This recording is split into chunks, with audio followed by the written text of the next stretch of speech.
Ils chantent l'amour de Dieu. La Tariqa al-Alawiya de Tanger, une confrérie d'origine algérienne, se réunit depuis des siècles pour entretenir la flamme soufie. Nous sommes au Palais Tazi, où se déroulent les nuits soufis dans le cadre du Festival des musiques sacrées de Fès. Depuis le 8e siècle et aujourd'hui encore, du Maroc au Pakistan en passant par l'Iran et l'Égypte, les confréries soufis se réunissent dans des lieux saints pour chanter en chœur les 99 noms de Dieu.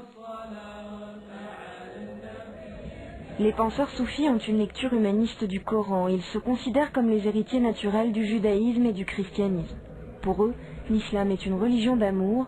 En islam, le soufisme est l'opposé de l'islamisme radical. Pour nous guider sur les traces de cet islam éclairé, Michael Barry, spécialiste des civilisations de l'Iran et de l'Afghanistan.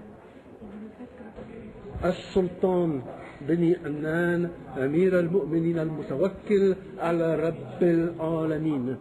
Le soufisme qui atteint son zénith spirituel au XIIIe siècle, continue au XIVe quand on construit des merveilles pareilles, c'est l'expression d'une société qui se sent parfaitement sûre d'elle-même, qui se sent porteuse du meilleur destin de l'humanité, qui veut embrasser la totalité du cosmos, de l'existence dans l'amour de Dieu.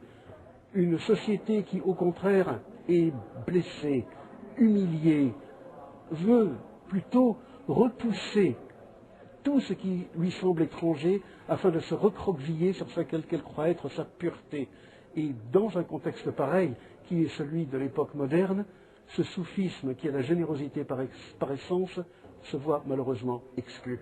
Depuis la déferlante de mouvements comme le salafisme ou les frères musulmans en terre d'islam, le soufisme est devenu une pratique minoritaire, voire marginale du dogme coranique. Malgré ce recul, les confréries perdurent dans tout le monde islamique. Ces derviches dansent en tournant sur eux-mêmes jusqu'à atteindre l'extase.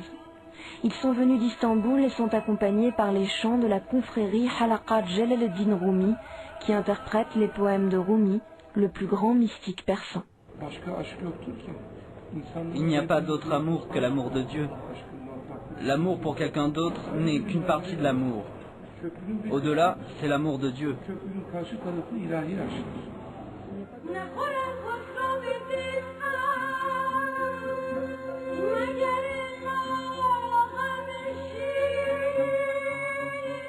Dans un tout autre style, la chanteuse iranienne Parissa fait elle aussi revivre les poèmes de Jalaluddin Rumi.